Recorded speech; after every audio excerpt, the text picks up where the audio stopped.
Thank you very much, sisters, brothers. I'm very proud to be here on behalf of the T.U.C. Neither New Labour nor Old Labour, we are organised Labour. I want to send solidarity greetings to everybody who's taking strike action, all of those who have been mentioned so far, and also the U.C.U. And by the way, comrades, brothers and sisters out there, we don't just guide, we can lead as well.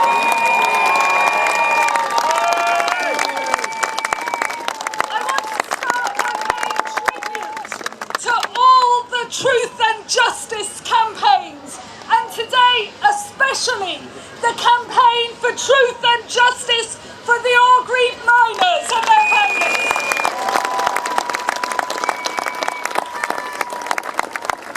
And the Hillsborough inquiry exposed how the South Yorkshire Police and the Thatcher government worked together hand in glove. It was one of the great scandals of our time, and we salute those Liverpool fans who fought so long for justice.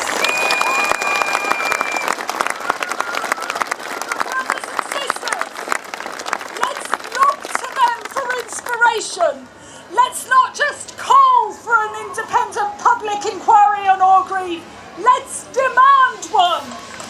And let's join together in sending a message to those former miners. You will never walk alone.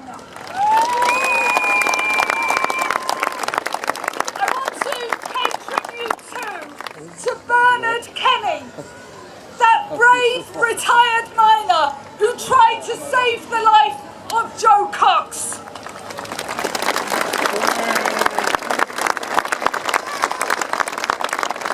All of our sympathies go to Brendan, to the children and to the family. And I know that I'm not alone in still feeling horrified that a member of Parliament could be brutally murdered in broad daylight by a man who, according to reports, was affiliated to British fascists.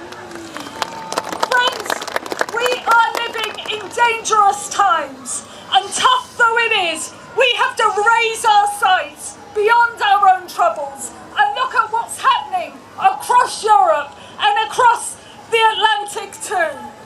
The seeds of fear and division have been long sown in obscene inequality and our wrecked communities.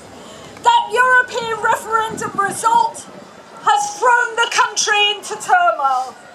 Barely 150,000 Conservative members will get to pick not just the leader of the Conservative Party, but the next Prime Minister of this country. Shame. And that has unleashed a revolution on the hard right. First, Boris shafted David Cameron. Then Michael Gove shafted Boris. Then Boris shafted Gove, and he backed the insurgent Andrea Leadsom. Would I trust Andrea Leadsom to govern Britain in the interests of the whole country? No! About as much as I would trust her Jackanory CV. And Theresa May is no better. The only good news, comrades, the only good news is that Nigel Farage is off. But let's think hard about who's gonna replace him, and let's think hard about why the country voted the way it did. Many voted for the first time, many were Labour voters, and many are union members. The T.U.C campaigned hard for a Remain vote. We believe, and we still believe, that was in the best interest of working people. But we respect the result, and we understand why so many people are angry. Because the truth is, Britain is broken by wealth, by generation, by region, by nation, and above all, by class. And there is real rage at a government that is cut off from most people's lives, and a corporate elite that rakes it in as the rest struggle. People do feel forgotten, humiliated, taken for a ride, and millions felt they had nothing to lose. So the anger is justified. But let me give you this warning. Beware rich men in pinstripe suits who try to turn working people against each other.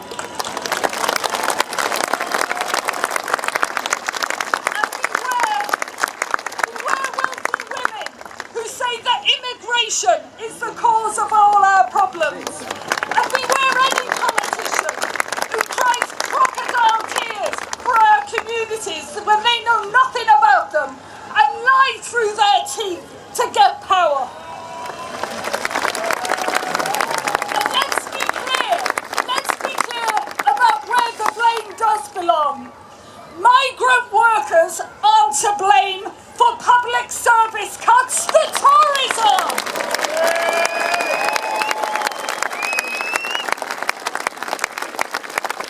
Migrant workers aren't to blame for low pay and 0 hours, the bosses are.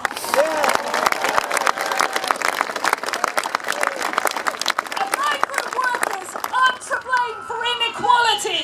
Selfish, greedy tax dodgers like Philip Green are.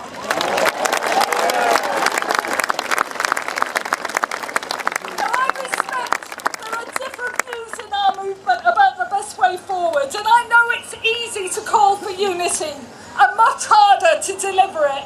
But all of us must open our eyes and fast, because the big battle lines in politics have been redrawn between the radical right and the rest. So let's remember who the real enemy is. Our church, our mosque, our synagogue has always been broad, and it's got to stay broad so that we can fight the ugly politics of hate. Now is the time.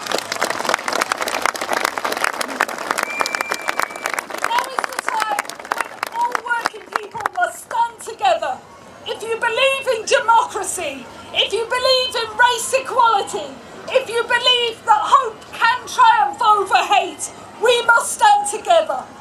And whichever way people voted in the referendum, let me be clear, we will not let workers pay the price.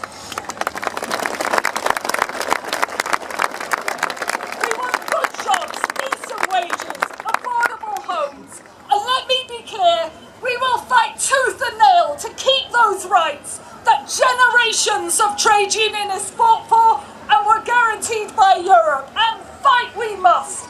We already know the Conservatives' plans for workers and unions, our last line of defence. And I'm proud that our movement united against that bad law. I'm proud that we forced them back on many counts, because the Tories thought they could humiliate us. They were wrong. They thought they could smash our organisation. They were wrong. And they thought, brothers and sisters, they thought they could crush our spirit. Were they wrong? But now, we've got to go on the offensive. And the best way to do that is to get bigger and stronger. And we owe it to the next generation, young people. We owe it to them to champion their cause. Workers will always be stronger together. Everything good that we've achieved through history, we won because we stood together. Our welfare state, council homes, the NHS, we won. We fought for them and we stood together.